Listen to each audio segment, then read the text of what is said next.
Hello friends, welcome back to my channel Pratibha Bagiya. और जैसे कि सभी लोगों ने गर्मी की सब्जियां लगा ली होंगी और कुछ लोग अभी लगा भी रहे होंगे। और मैंने तो ये थोड़े पौधे पहले ही लगा दिए थे, जो कि ये देखिए कितनी अच्छी ग्रोथ पर आए हुए हैं। लेकिन इस समय ही इनकी बहुत ही ज़रूरी कुछ केयर हैं जो कि करनी ज़रूरी हैं, जो कि हमें अच्छा सा फ्लावरिंग फ्रूटिंग देंगे।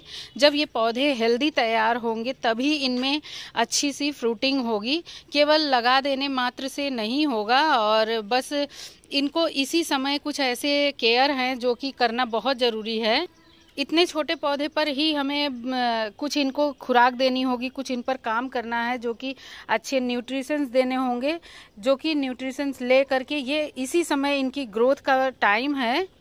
इसी ग्रोथ के टाइम पर ये अपनी अच्छी हेल्दी ग्रोथ बनाएंगे। देखिए ये बहुत ही अच्छी सी ग्रोथ बना रहे हैं, बढ़ते चले जा रहे हैं। और बस अब इन पर कुछ काम ज़रूरी हैं जो कि कर लेने चाहिए। और वही काम आज मैं शेयर करूंगी कि मैं अपने वेजिटेबल प्लांट्स पर ऐसा क्या करती हूं कि जो हेल्दी तैयार होते हैं और जिन पर हेल्दी फ्रूटिंग होती है। और सबसे बड़ी बात कि ये थर्माकोल बॉक्स में लगे हैं। अगर आपके पास थर्माकोल बॉक्स नहीं है तो आप बोरियों में भी लगा सकते हैं, नहीं तो प्लास्टिक के टब आते हैं।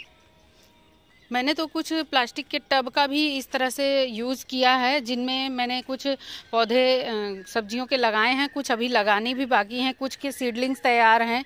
और ये देखिए ये है एक ब्रोकली का पौधा। ब्रोकली के पौधे में इतना अच्छा फूल खिला था और ये देखिए खूब सारी इसमें फ्रूटिंग हुई है। फ्रूटिंग यानी इसके ब्रोकली के ये बीज बन गए हैं। बस अब ये जब पक जाएंगे तो इनको मैं हार्वेस्ट करके रख लूँगी। और इसमें लगी हुई है देखिए ये बरबट्टी भी। बस अब इसी समय सभी पौधों पर कुछ काम करना है, जो है कि मैं वही सारे काम करने के लिए शेयर कर रही हूँ। और ऐसा नहीं है कि मैंने सारी सब्जियां लगा ली हैं, अभी मैं कुछ सब्जियां लगा भी रही हूँ। और गर्मियों के लिए मैंने धनिया लगाई है, जो कि इसमें देखिए जर्मिनेट हो चुकी है। और अभी एक और पॉट में मुझे लगाना है, कुछ पॉट मैंने तैयार करके रखे हैं और सभी पर यही सारे काम कर रही हूँ। तो आज मैं अपने जो भी गर्मी की सब्जियां मैंने लगाई हैं उनकी कुछ केयर करने जा रही थी, तो वही केयर मैं आपको शेयर करूंगी। और यहाँ पर कुछ गर्मियों के लिए लगा ली है पालक या धनिया, जो भी आप लीफी वेजिटेबल्स वगैरह लगा रहे हैं उनको बड़े पॉट में, गहरे ज़्यादा मिट्टी वाले पॉट में लगाइए। क्योंकि जो ये लीफी वेजिटेबल्स होती हैं, इनको तैयार होने के लिए नमी चाहिए होती है। नमी में इनकी पत्तियां अच्छे से ग्रो होती हैं। तो इन पर जब ज़्यादा मिट्टी रहेगी तो ये मिट्टी अधिक समय तक गीली रहेगी, तो जिससे होगी अच्छी सी इनमें उपज। और जैसे कि इनमें अच्छी ग्रोथ होगी तब हमें इससे अच्छी हार्वेस्टिंग मिलेगी। और यहाँ पर देखिए मूली भी तैयार है, एक कंटेनर और है, 2 कंटेनर में मूली तैयार हो गई है। और सबसे पहले हम बेल वाली सब्जियों में करेंगे कि जो भी घास वगैरह है, छोटी छोटी ही घास हैं, इनको निकाल लेना है। क्योंकि ये जब बड़ी होंगी तो इनकी जड़ें बहुत तेज़ फैल जाती हैं और ये पूरा जड़ इनमें इसकी जड़ को डिस्टर्ब करती हैं। और जो भी न्यूट्रिशंस हम इनको देंगे तो ये न्यूट्रिशंस सारा खींच लेते हैं। ये जो घास है यही पूरा पोषक तत्व तो ले लेते हैं जो हम अपनी सब्जियों के पौधों को लेने के लिए डालेंगे। तो सबसे पहले हमें इनकी जो भी घास वगैरह है और जो भी हमने सब्जियां के पौधे लगाए हैं, तो जो ये बीज वाले पत्ते हैं इनको निकाल दीजिए, क्योंकि ये मिट्टी से बिल्कुल सटे होते हैं। तो ये बहुत ही जल्दी फंगस पकड़ लेते हैं और ये गलते हैं, इनका कोई काम नहीं है, ये अब गल जाएंगे पौधे से। तो इनको पहले तोड़ के हटा दीजिए। मैंने सभी पौधों में से हटा दिए हैं, जिन पर बाकी हैं उनको हटाती जा रही हूँ।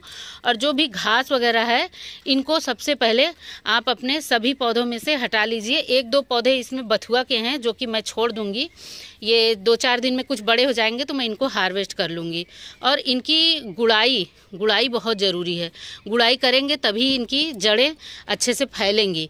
और पौधों से 1-1.5 इंच दूरी पर ही थोड़ा थोड़ा हमें इनको गुड़ाई कर देना है। गुड़ाई करते रहने से मिट्टी में अच्छे से जो भी हम न्यूट्रिशंस देंगे वो एब्जॉर्ब होती रहेगी। इसी समय ये सारे केयर आप अपने हर एक वेजिटेबल्स, लीफी वेजिटेबल्स को छोड़ करके, चाहे आपके पास बरबट्टी, भिंडी, लौकी, तोरी और बीन्स, जो कुछ भी आपने लगाया है, कोई भी वेजिटेबल, सभी की गुड़ाई वगैरह बहुत अच्छे से कर लीजिए।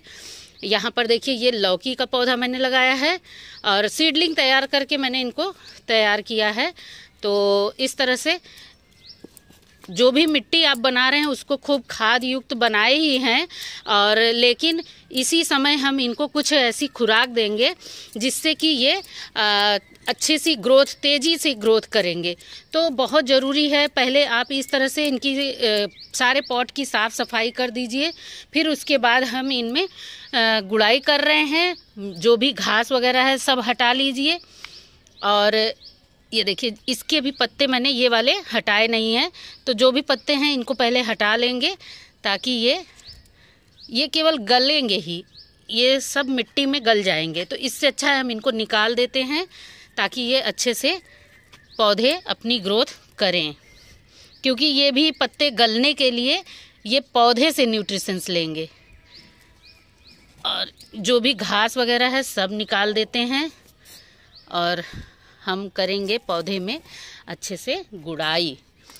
सभी पौधों की गुड़ाई आप भी अपने पौधों में करते जाइए। मैं अपने वेजिटेबल प्लांट्स की जो भी केयर कर रही हूँ, क्योंकि मैंने जब इनको लगाया था तब भी वीडियो शेयर की थी, शुरू से अंत तक की सारी अपडेट देती रहती हूँ। तो इस समय वेजिटेबल्स प्लांट्स की आप क्या, गर्मी के पौधों की, गर्मी के सब्जियों के पौधों की क्या केयर करेंगे, ये सभी चीज़ें आपके वेजिटेबल्स प्लांट के लिए होंगी। और जो भी देखिए मैंने सब में गुड़ाई कर ली है, और अभी कुछ पौधों की दूसरे कंटेनर्स की बाकी है, तो जो भी हैं उनको मैं करती रहूँगी, आपको दिखाती रहूँगी। इन पौधों की सारी गुड़ाई सफाई हो गई है, और इसी समय इन पर बहुत तेज़ी से कीट अटैक होता है। तो इस पर कीट के लिए भी मैं कुछ बताऊँगी, लेकिन सबसे पहले मैं खुराक के लिए बताऊँगी। देखिए खुराक के लिए मैंने इसमें कुछ गोबर के कंडे भिगो करके रखे थे। ये देखिए ये गोबर के कंडे इसमें मैंने भिगो करके रखे हैं। तो ये पानी देखिए यहाँ पर मैंने सादा रखा है। ये पौधे अभी छोटे हैं तो इनको जो भी आप कोई भी लिक्विड खाद दे सकते हैं। ज़रूरी नहीं है कि मैं गोबर के कंडे का लिक्विड दे रही हूँ तो आपको भी देना है। कोई भी इसको टॉनिक एनर्जी देना है सभी पौधों के लिए। तो मैंने गोबर के कंडे का लिक्विड तैयार करके रखा है, तो मैं इसको डाइल्यूट करके दूंगी। जब भी पौधों को दीजिए, पौधे छोटे हैं तो उनको अच्छे से डाइल्यूट करके दीजिए, पतला करके देंगे तो पौधों में कोई नुकसान नहीं पहुंचेगा। और देखिए मैंने इसको डाइल्यूट कर लिया है, और अब मैं इनको थोड़ा थोड़ा कैसे देना है आप देखिए। सबसे ज़्यादा ध्यान देने वाली बातें ये हैं कि ये देखिए जब भी आप इस तरह का लिक्विड फर्टिलाइज़र दीजिए तो मिट्टी बिल्कुल पूरी सूखी नहीं होनी चाहिए, हल्की नमी मिट्टी में होनी चाहिए, और ये इसकी जड़ों के आसपास हम देंगे। इससे इसको इंस्टेंट एनर्जी, इंस्टेंट पोषक तत्व मिलेंगे जो कि ये पौधों को तेज़ी से ग्रोथ करने में सहायक होगा। आप देखेंगे 1 हफ्ते के अंदर में ये पौधे बहुत तेज़ी से ग्रो करते हैं। जो ज़मीन में पौधे होते हैं उनको इतनी ज़्यादा न्यूट्रिशन, इतना ज़्यादा केयर की ज़रूरत नहीं होती है, लेकिन जब हम मिट्टी में, यहाँ छत पर गमले में लगा रहे हैं तो इनकी समय समय पर केयर करनी होगी, तब ये अच्छी सी ग्रोथ लेंगे। जब अच्छी ग्रोथ लेंगे तो हमें अच्छी फ्रूटिंग भी देंगे। आप देख रहे होंगे पौधे में, मिट्टी में काफ़ी नमी है। नमी ज़रूरी है क्योंकि बिल्कुल सूखी मिट्टी रहेगी तो ये जड़ों को नुकसान भी पहुंचा सकते हैं। काफ़ी तेज रहेंगे तो ये जला भी सकते हैं जड़ों को। बस देखिए मैंने पोषक तत्व तो दे दिया है। आप कोई भी लिक्विड फर्टिलाइज़र दे सकते हैं, सरसों की खली का, किचन कंपोस्ट, या फिर गोबर के कंडे का लिक्विड, वर्मी कंपोस्ट को घोल करके दे दीजिए। देखिए इनमें मैंने दे दिया है ये लिक्विड फर्टिलाइज़र। और अब बात आती है पेस्ट अटैक की, क्योंकि ये छोटे पौधे हैं तो इन पर पेस्ट अटैक बहुत जल्दी होगा। इनको शुरू से ही कुछ ऐसी चीज़ें हैं जो कि आप छिड़केंगे। ये देखिए मैंने ये ली है गोबर के कंडे की राख। इतने छोटे पौधे पर ही छिड़कते रहिए, क्योंकि माऊ वगैरह या जो भी माइट्स वगैरह हैं वो इन पर अटैक नहीं करेंगे। ये बिल्कुल सुरक्षित कवर रहेंगे तो बहुत ही अच्छे से ये ग्रो करेंगे। और मैंने अपने टमाटर के पौधों पर इसी तरह से शुरू से ही, जब से सीडलिंग लगाई थी, छोटे पौधों की ज़्यादा केयर करना होता है क्योंकि यही टाइम उनका ग्रोइंग पीरियड होता है। इनको न्यूट्रिशन चाहिए होता है, इनको जो भी है इनकी सुरक्षा वगैरह ज़रूरी है। तो इनको जब अच्छे से हम केयर करेंगे तभी ये अच्छी हमें फ्रूटिंग देंगे। जब ये सुरक्षित रह करके ही बड़े होंगे तभी ये बहुत ही अच्छे से बढ़ पाएंगे और हमें अच्छी फ्रूटिंग देंगे और इनको अब हमें, जैसे कि ये बेल वाली सब्जियां हैं तो बस अब इनको 4-6 दिन में ही इनको सहारा देना होगा। तो यहाँ इनके लिए ट्रेलिक्स या मचान की ज़रूरत होगी।